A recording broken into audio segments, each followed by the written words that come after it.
Swayam Prabha. Digital India. Educated India.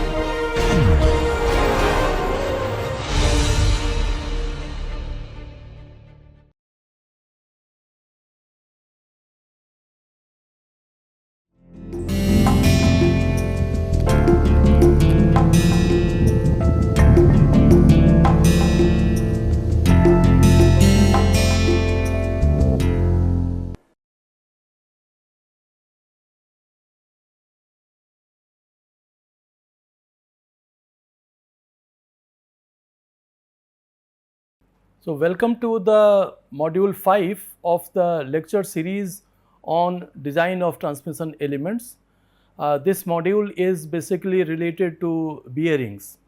Till now we studied different types of gears. Now we are moving towards a different transmission element which is used for giving support to the shaft, on which the gears and other machine elements are mounted.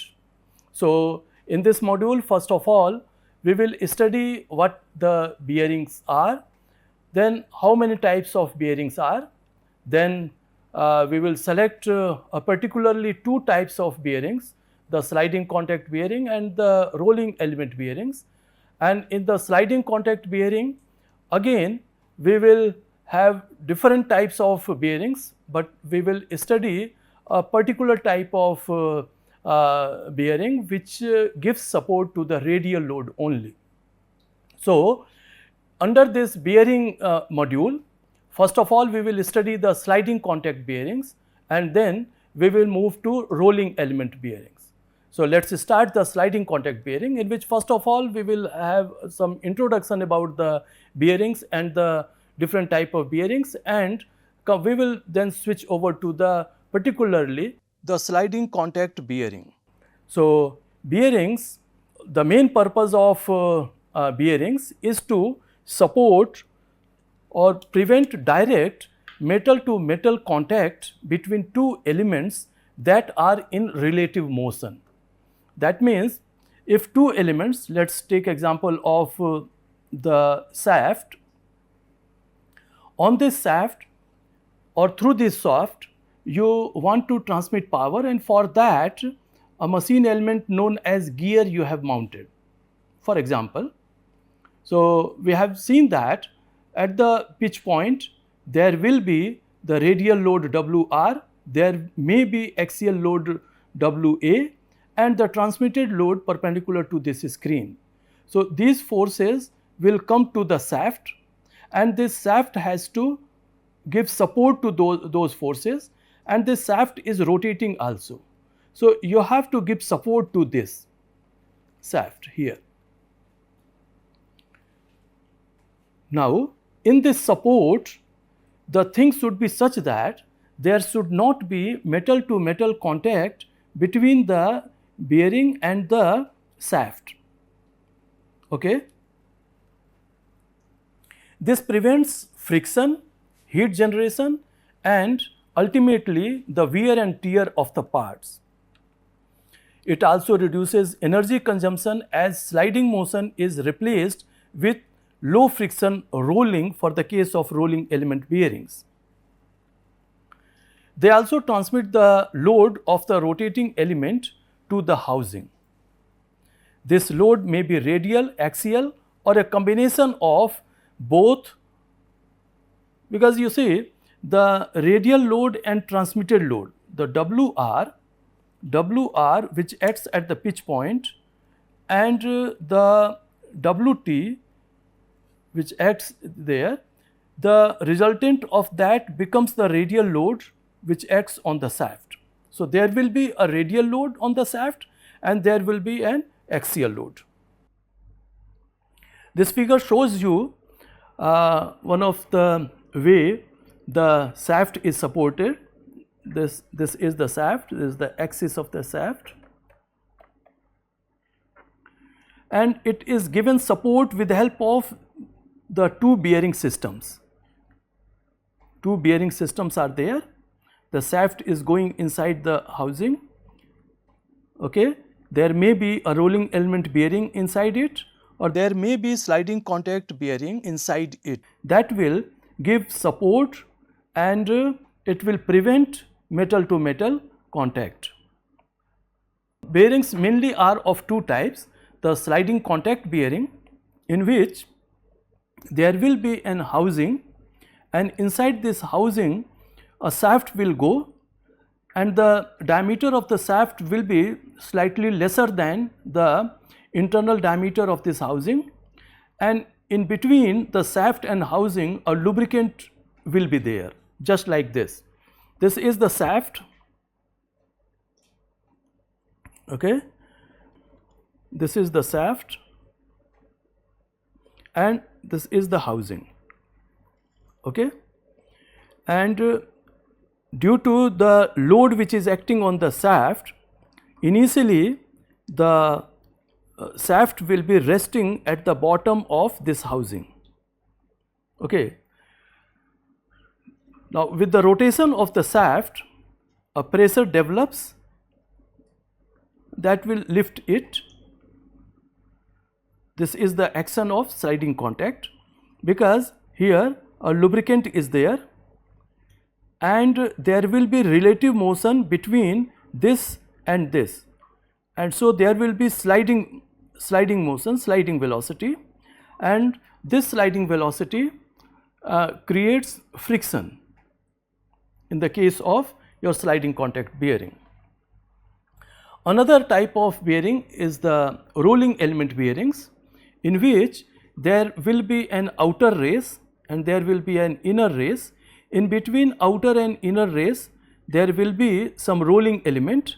That rolling element may be a ball, that may be a roller, that may be a tapered roller, okay, depending on the type of load which you want to support, and the shaft will go inside this inner race, and thus when the shaft will rotate, this inner race will rotate, and the inner race, between inner race and fixed outer race, if the condition is such that you have fixed the outer race, then this ball will give the point contact between the outer race and the inner race, and by this way the rotary motion will be allowed, rotary motion of shaft will be allowed, and it will support the load acting on the shaft also.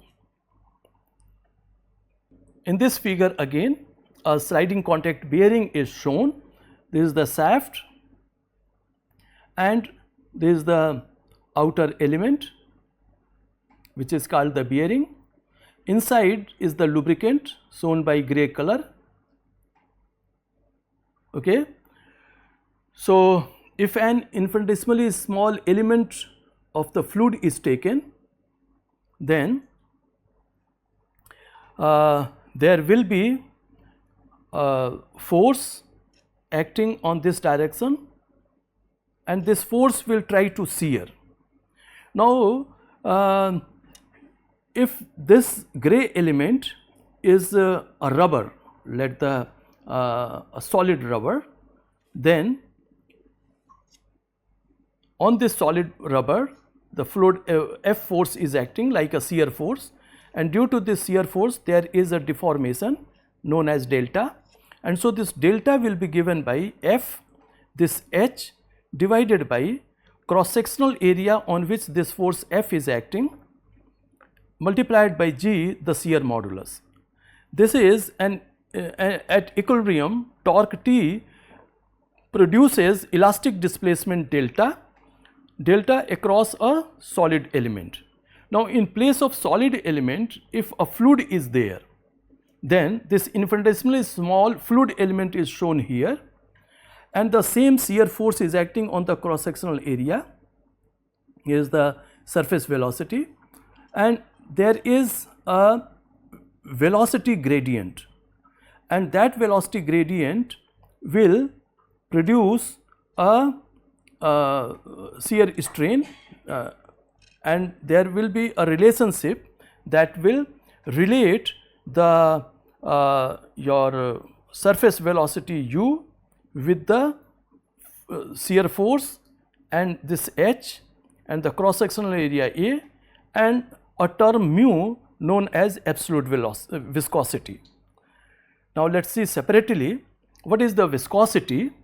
Shear stress in a fluid, that means this is a fixed plate and this one is a moving plate with velocity u, and in between these two plates a fluid is there. Now due to this fluid, what will happen is the fluid element which is in contact with the moving plate will have velocity given by capital U, and the fluid element which is in touch with the fixed plate will have velocity equal to 0, and so there will be a velocity gradient that has developed in the fluid. So at a distance of y, the velocity of the fluid will equal to small u, and this is the distance y. So the gradient may be given as du over dy if a infinitesimally small element you have taken at a distance of dy. So a velocity gradient has developed that may be given as u divided by h, or that may be du divided by dy.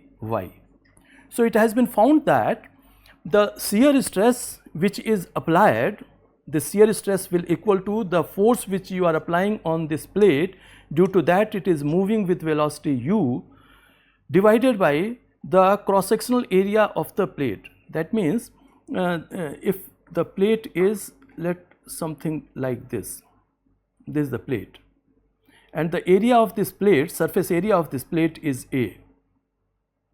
Okay. So this F divided by A is the shear stress, and this is the rate of shear strain. Okay. Let us see, it has been found that the shear stress which you are applying is proportional to the velocity gradient du over dy. Du, the unit of du is meter per second and y is meter. So meter and meter is cancelled, it is 1 upon second, and this may be called as a strain rate.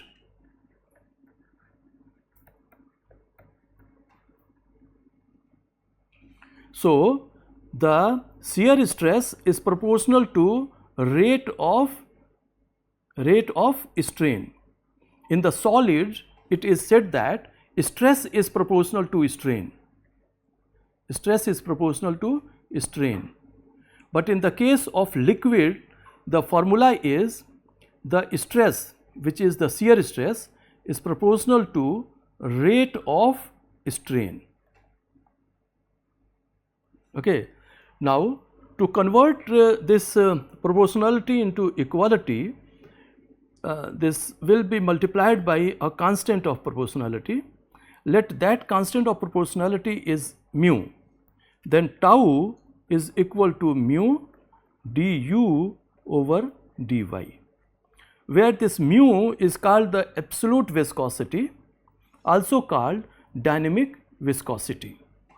We are studying this viscosity because in the case of sliding contact bearing, between the bearing and shaft there will be a lubricant, a liquid, and viscosity will play an important role in design of this sliding contact bearing. The units of absolute viscosity are in inch pond second units, IPS unit. It is rain, that is pond second per inch square, because the tau is equal to mu du over dy, or simply you can say that this is mu capital U, the velocity of the moving plate, divided by the distance between the two plates h. Okay. This tau has a unit in SI unit, Newton per meter square, and this is meter per second U, and H is in meter. So, meter and meter is cancelled. You have unit of mu equal to the unit of force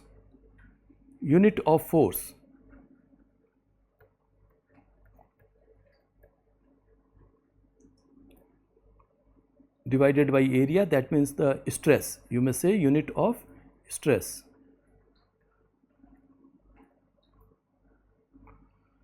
Unit of stress and second.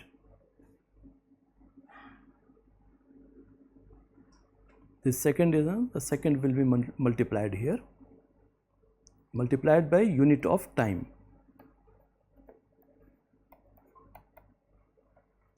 Well, so whatever unit of stress you will take multiplied by unit of time will be the unit of your dynamic viscosity. Okay. So in the IPS it will be pound per inch square will be the unit of stress, pound per inch square, and time will be in second. In SI unit we have unit of stress is Newton per meter square, and that will that is also said as a Pascal. Newton per meter square is the unit of stress multiplied by second. So this is also called the Pascal, and second is the unit of viscosity in SI unit. In CGS unit it is called poise, and the poise is unit of force stress is Dian per second square. The unit of stress is Dian per second square multiplied by second. Now CGS units are discouraged but commonly used historically in the lubrication theory. Viscosity in CGS is often expressed in centipoise because poise is a big unit. So we use centipoise designated as Z. So if viscosity is represented in centipoise, it will be designated by a letter capital Z. Conversion from CGS to SI and IPS. In the SI unit, the unit of viscosity is Pascal second, and in CGS it is in centipoise and written by Z. So it will be multiplied by 10 to the power minus 3 to relate these two. Now in IPS it is Rho mu. So this centipoise will be divided by 6.89 into 10 to the power 6. Now 1 Rho is equal to 6890 Pascal second.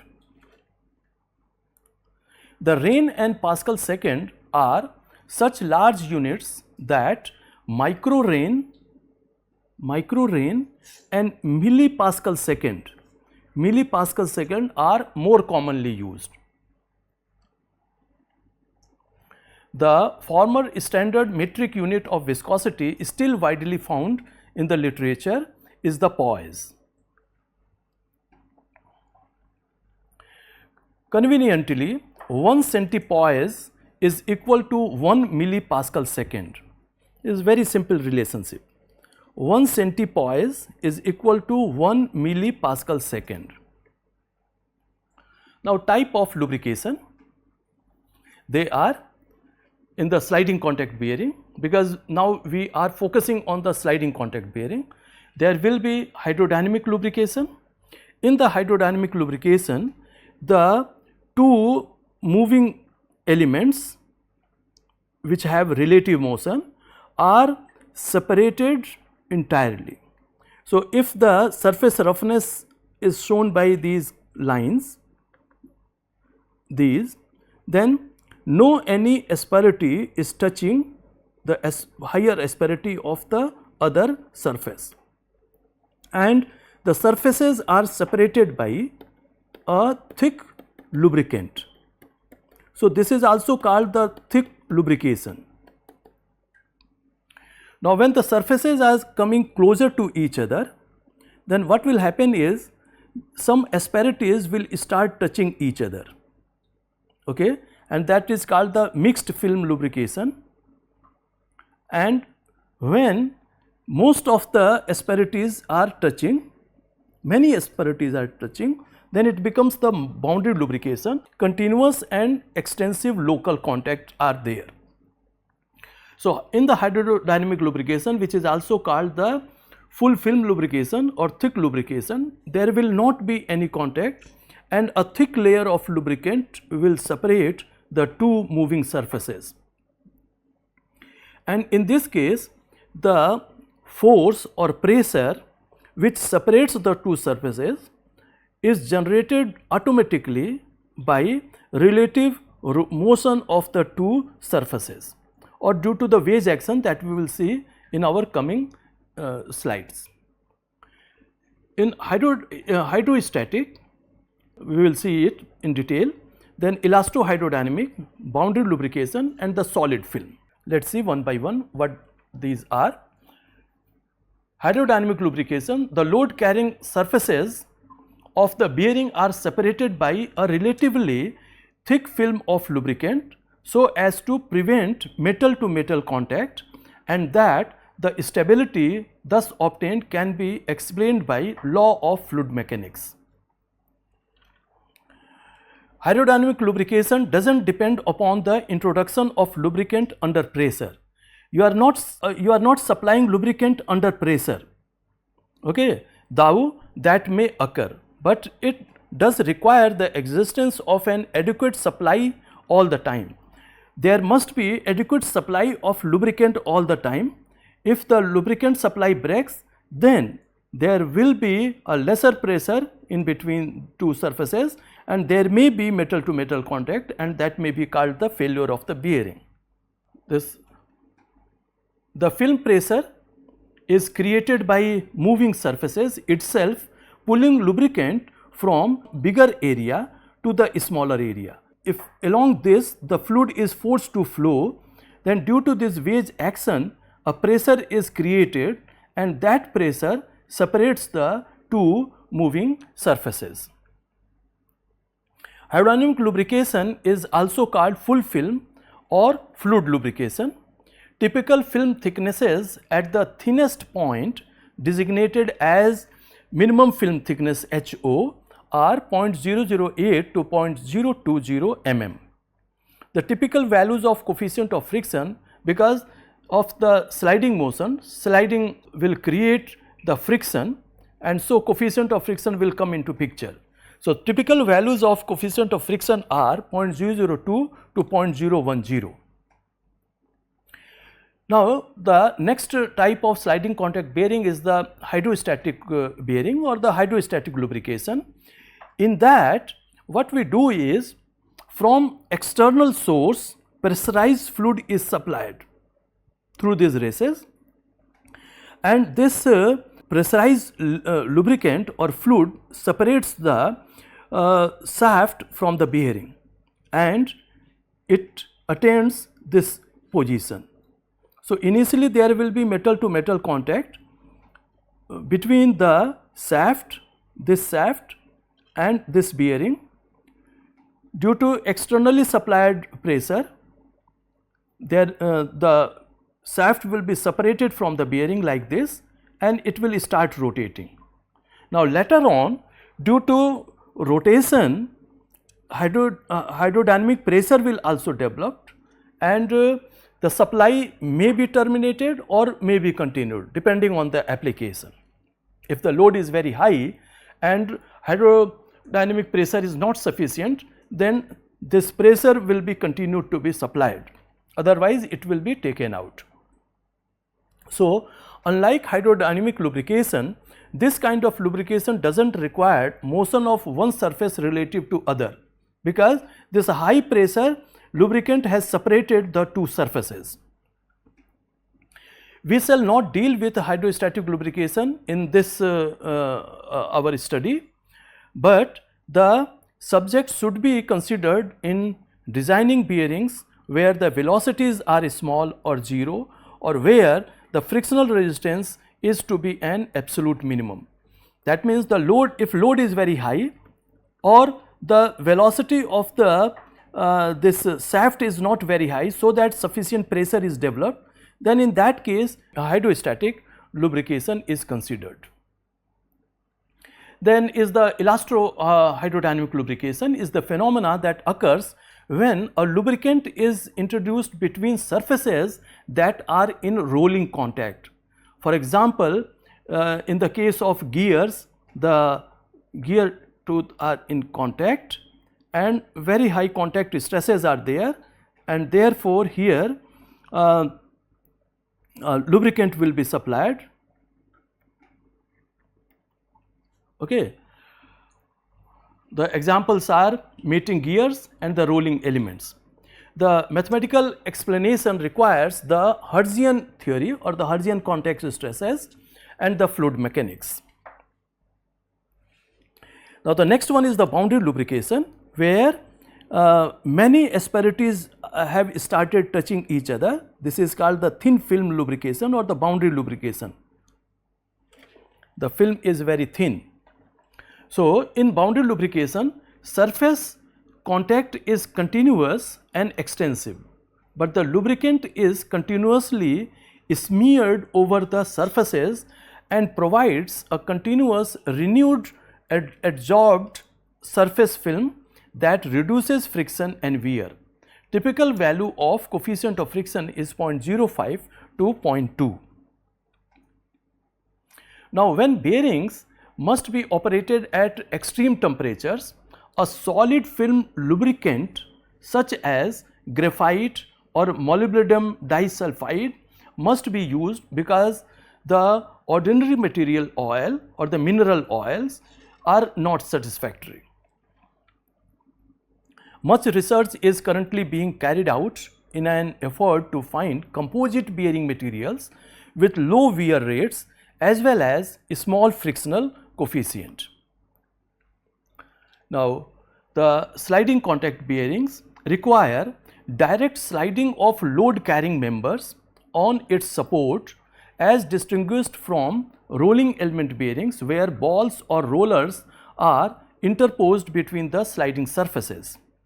You see, in this case, this is the shaft which is rotating in this direction. This is the bearing, let this is stationary. So there is a relative motion, and due to this motion what happens is the lubricant is forced to flow from bigger cross sectional area to the smaller cross sectional area. This is called the wedge action, and this wedge action creates pressure which lifts the shaft.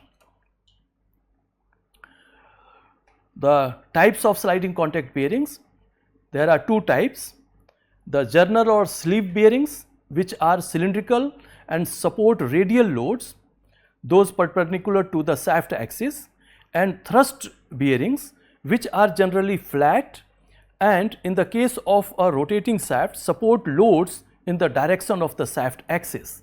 Let us see, this is the solid bearing, this is the bearing, solid bearing, there is no any liner or bushing, and the shaft will go inside this, and between the shaft and bearing a lubricant will be supplied through this hole. There is a through hole is there, and this hole will go up to the clearance area, and it is shown somewhere here like this. The lubricant will be supplied through this, and this bearing will be supported with the foundation bolts at these two locations. Another example where there is a bush. Okay, in the previous example is the solid bearing, there is no any liner or bushing. In this case you see a liner is there. So, when there is a damage, this liner will be replaced, but in the previous case the full bearing is to be replaced. Here, this is the bushing shown here, this is the hole through which the oil is supplied. This is the thrust one, where the shaft will go, the axis of the shaft will be the axis of this hole and it will be supported here. Now, when the radial load on a bearing is always in one direction, radial load is always in one direction, as in the case of rail freight car axle bearings, which support the weight of the car, and the bearing surface needs to extend only part away around the periphery. In that case, the partial bearings are used. The bearing is partial. It is not covering complete circumference of the shaft in comparison to this one. This is the full bearing, and in this full bearing, the bearing is, the cross is the bearing or the bushing. It is covering complete circumference of the shaft, but here incomplete coverage is there. This is called the partial bearing, this is called the full bearing. This bearing is used when the direction of load is fixed, the radial load is fixed, it will act only in this direction, and so you need the supporting pressure or the hydrodynamic pressure along the upward direction only. Now, this type of bearings are used where the radial load direction is not fixed. It may act in this direction or it may in the upward direction or with any angle, and so that the full bearing is used. Now, when assembly and disassembly operations do not require that a bearing be split, the bearing insert can be made as a one piece, as in this case. Okay, this is made in one piece, but where disassembly is required, this may be made in two parts, like shown here. This is the split bearing or the split bushing. Now, advantages and disadvantages of the plain bearing. Plain bearing are cheap to produce and have noiseless operation, because between the shaft and bearing there is no any solid element. Between shaft and bearing there is a lubricant, and so the operation will be silent, noiseless. They can be easily machined, occupy small radial space and have vibration damping properties. Because of this lubricant, there is a damping property. This lubricant may be modeled as a spring and the damper having stiffness of the spring and the damping property. So, this lubricant has a damping property also. Also, they can cope with tapped foreign material. That means, if some foreign material is there, then we have seen that the lubricant is continuously supplied from the top and it is taken away also through the along the axial direction. There will be some leakage and it is taken out also. So, continuously there is a supply of lubricant. So, if some foreign material is there in between, so it will be taken away. Disadvantages are they require large supply of lubricating oil. They are suitable only for relative low temperature, because with the increase in temperature the viscosity of the lubricant will decrease and it will lose its load carrying capacity, and it may be used for a high speed operations, because with the increase in speed there will be increase in pressure. There will be starting resistance, because initially the shaft will rest at the bottom of the bearing, and when you will start it, initially there will be metal to metal contact.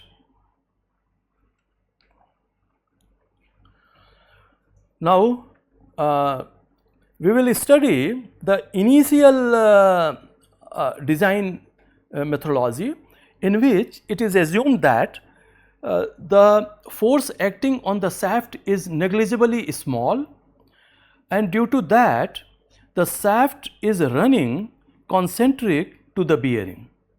This is the bearing and this is the shaft, and it is running in this direction, and there is a lubricant, and due to low load the axis of rotation of shaft and the center of the bearing are same. Okay. So, the phenomena of bearing friction was first explained by Petrov on the assumption that the shaft is concentric with the bushing. Okay. This is your bushing, this one is bushing, this is lubricant, and this is your shaft. We denote the radius of shaft by small r. The radial clearance is this one, this and this. Okay, this is the radial clearance, and on the front view side, this is the clearance, this is the shaft, this is the bushing, oil fill hole, and here you have a lubricant. Okay. The lubricant may side leak from the axial direction. The radial clearance is C, and the length of the bearing by L. Length of the bearing, this is the length of the bearing, L. This figure is section at AA. Here a section is taken.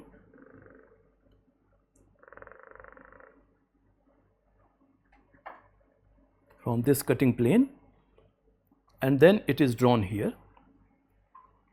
If the shaft rotates at n revolution per second, then its surface velocity is 2 pi r n.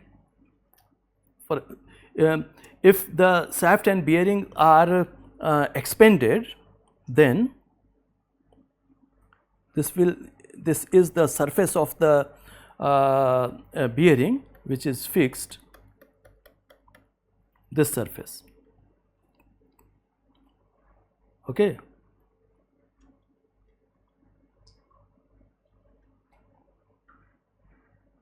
This surface, and the surface of the shaft is, let this one, the surface of the shaft expanded, and that surface is this one.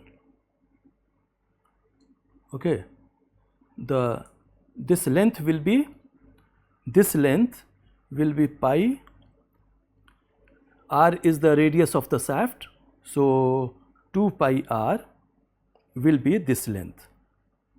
Okay, and lubricant is there in between these two surfaces, between this and this. Okay. Now the this shaft is rotating, it means this surface is moving, and the surface velocity will be given by 2 pi r, this is the r, and n is the RPS. Okay. U is 2 pi, r is in meter per second, no, r is in meter, and n is revolution per second, and so u is in meter per second, the velocity. So u is your 2 pi r n, and the lubricant is there. So what will happen? The lubricant's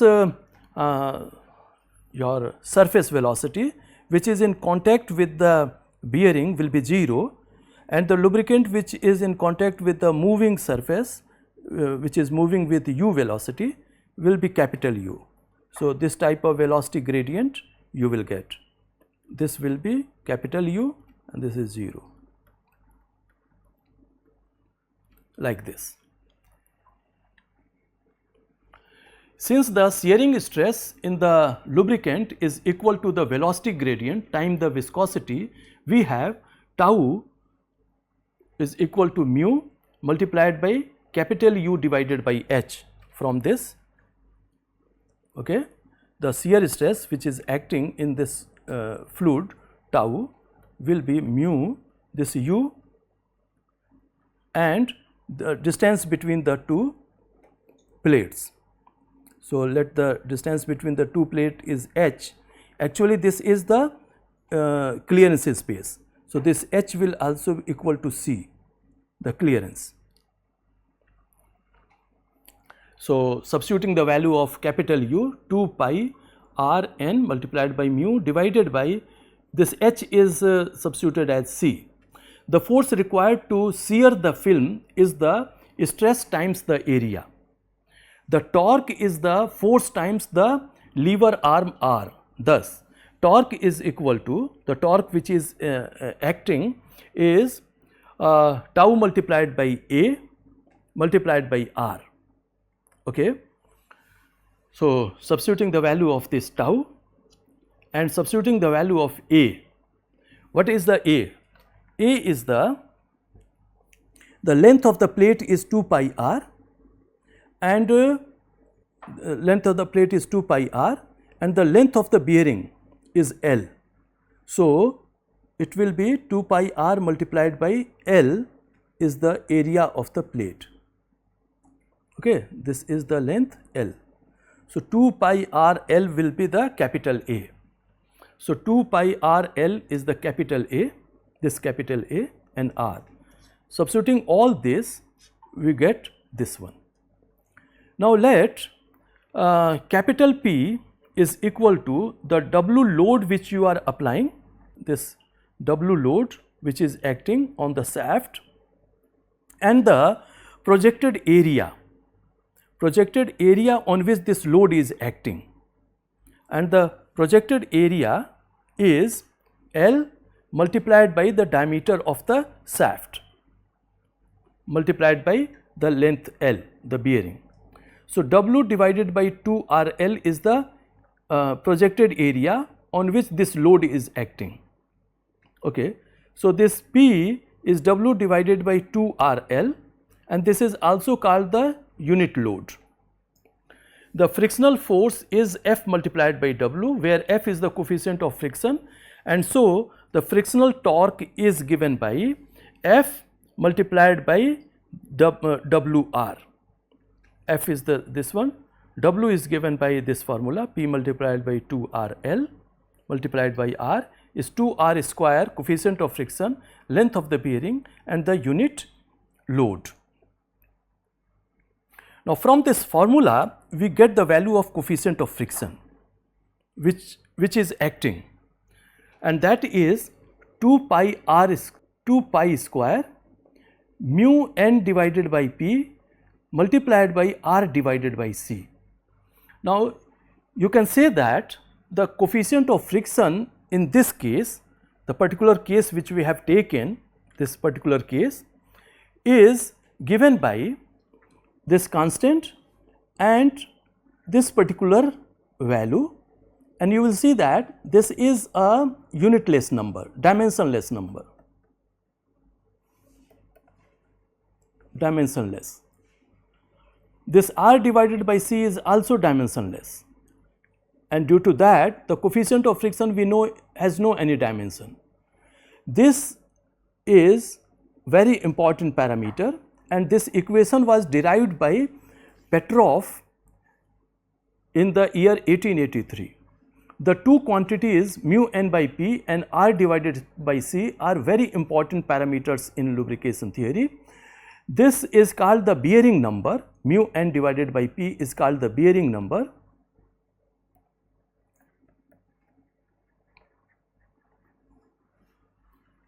Well, from this another non-dimensional parameter was derived, that is called the Sommerfeld number, and it is given by R by C square and mu n divided by P. The Sommerfeld number is very important in lubrication analysis because it contains many of the parameters that are specified by the designer. That means what will be the speed, what will the unit load, what is the friction, what is the radius of the shaft and the clearance.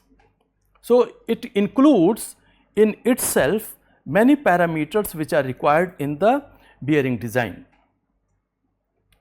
Now, how pressure develops in the oil film? What is the basic principle through which the pressure is developing in the clearance space of the sliding contact bearing? So, let us take one example where we have a fixed plate and we have a moving plate. They are separated by a lubricant and the moving plate is moving with velocity u. So, what will happen at the interance, the velocity gradient will be given by triangle SMO, where MO will equal to the surface speed by which this plate is moving and this is capital U. So, this will be capital U. Now, at the outside the velocity gradient will again equal to the velocity of the fluid which is touching the moving surface will have capital U. So, this NP will be again capital U, is not it? And this is the velocity gradient.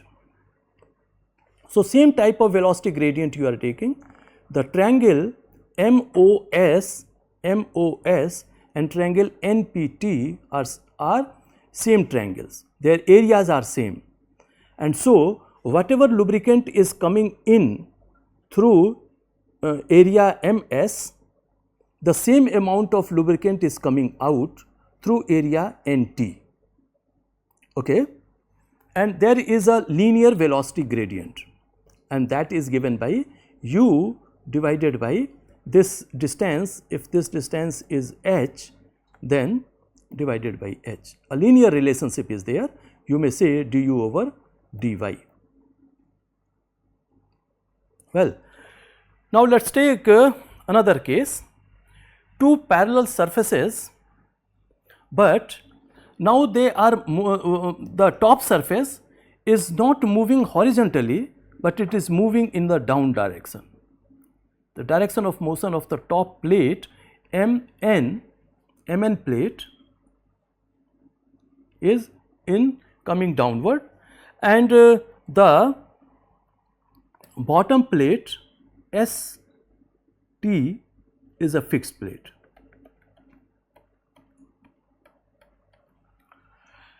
And in between these two plates a lubricant is there, okay.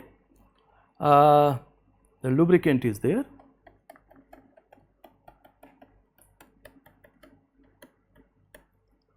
Now, due to downward motion of the plate MN, what will happen? The fluid will try to squeeze out in this direction and in this direction. The meaning is it signifies that there is a pressure gradient, because for any flow we need a pressure gradient. The fluid flows from higher pressure to a lower pressure, from top to down. If some surface is there, so the fluid will move from top to down, from higher pressure to lower pressure. Now, as due to motion of this plate MN in a downward direction, the fluid is trying to squeeze out in this direction. It means the flow is in this direction and in this direction. So, there is a pressure gradient in this direction and in this direction. So, in the middle there may be a maximum pressure and at the outlet there will be minimum pressure, and due to that a flow is possible in this direction. Similarly, here along CC1 is the higher pressure, and along NT lower pressure, and due to that the fluid is flowing in this direction. Now, the pressure gradient or the pressure profile of the lubricant at the outlet NT will be, as there is no any surface velocity of the top plate in this direction, there is no this type of surface velocity, and so the fluid touching the top plate Mn will have 0 velocity. Similarly, the fluid which is in contact with the fixed plate ST will have 0 velocity. And the fluid is moving in this way, it means in the middle there will be a maximum velocity, and so the velocity profile will be given by this one of the lubricant at the outlet and at these two sections. And this velocity will be lesser if you will move in this direction. So, along a section I1 dash, the velocity profile is this one. Why? Because from this end to this end, smaller pressure gradient is there, and from this end to this end, bigger pressure gradient is there, and so at the section NT, the velocity is more at different sections in comparison to this I dash I1 dash. Similarly, at I1 dash, the velocity of the fluid is lesser in comparison to this one. So, if the plate is moving in a downward direction, there will be a pressure generation of pressure in the fluid, and that pressure profile will be given by this one. In the middle, CC1 maximum pressure, and as you are moving in this direction, the pressure is decreasing, and so that a pressure gradient is there, and this pressure gradient results in flow of fluid in this direction and in this direction. Now, suppose now we have a case where the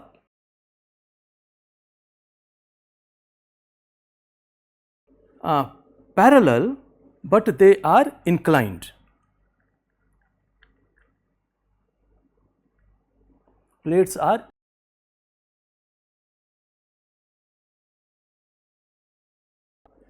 this is the another plate, this is another plate, and they are not .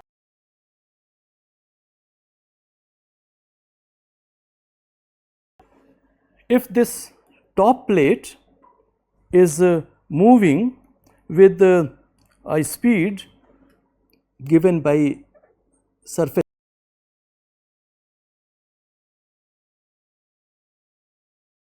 if the velocity profile is assumed as a linear, very much similar to the two parallel plates, the velocity profile was like this.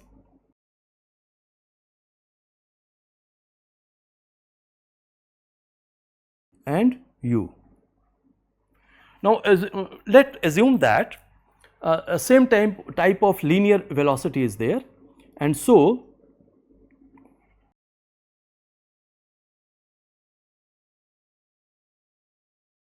and it is proportional to the amount of fluid which is going in.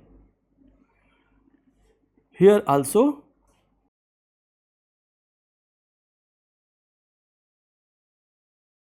this type of profile will be there at outside and at inside. Fluid is coming in with this velocity profile, and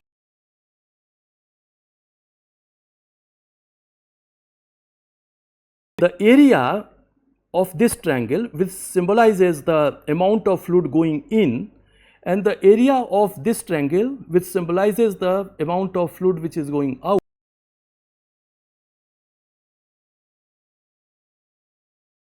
The u1 and h same, but here due to inclination, this height at the interance is H1,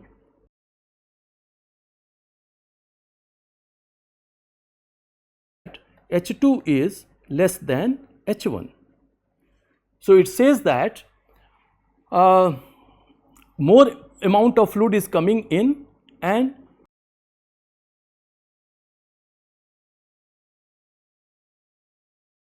violates the conservation of mass, and so this should not happen.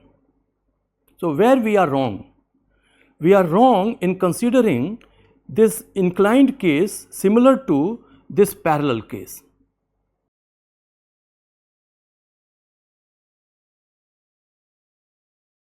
The case of plate which is coming down, let us see.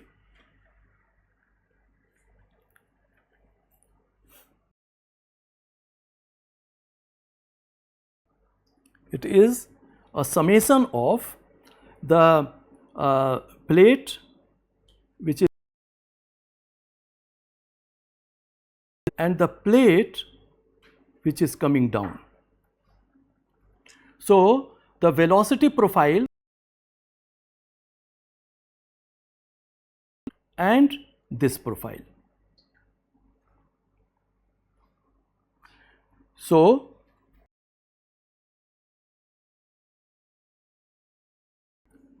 and this. This direction. So, when you will sum these two, then what will happen at interance, the velocity positive x direction. So, the velocity profile at interance due to parallel plate is in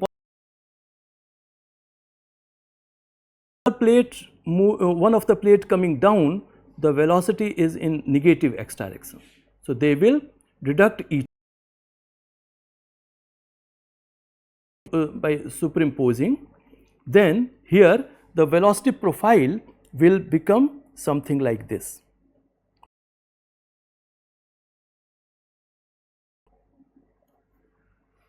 Now, at outlet, the velocity profile and top plate moving in the direction of x, the velocity is in the positive x direction.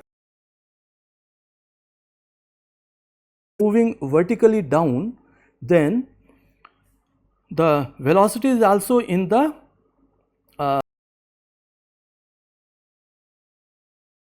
these two will be added, you will get this profile like this.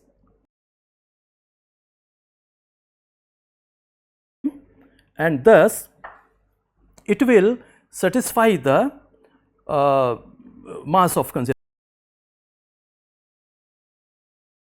In this case, then in this particular case we have found that there is a pressure gradient must be generated. It means when plates are inclined and one of the plate is moving, then due to this wedge action,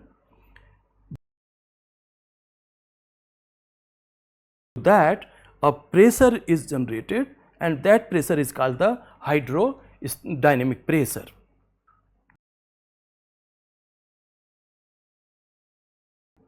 You may see this one, combination of this and this is creating this one.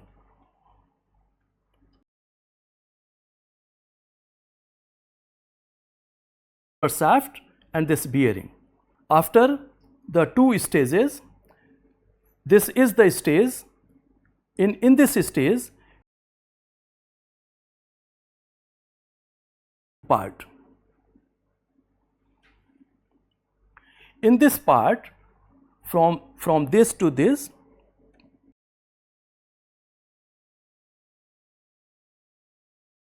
this is called the diverging converging zone. This. In this zone, the fluid is forced to move from bigger area to the smaller area, or a wedge shape is there. Okay, wedge shape is there. From bigger area to smaller area, fluid is flowing. It is just similar to the plates which are inclined, and due to that a pressure will be developed, and that pressure is called the hydrodynamic pressure, which lifts the shaft. So, with this this lecture 1 is completed for sliding contact bearing.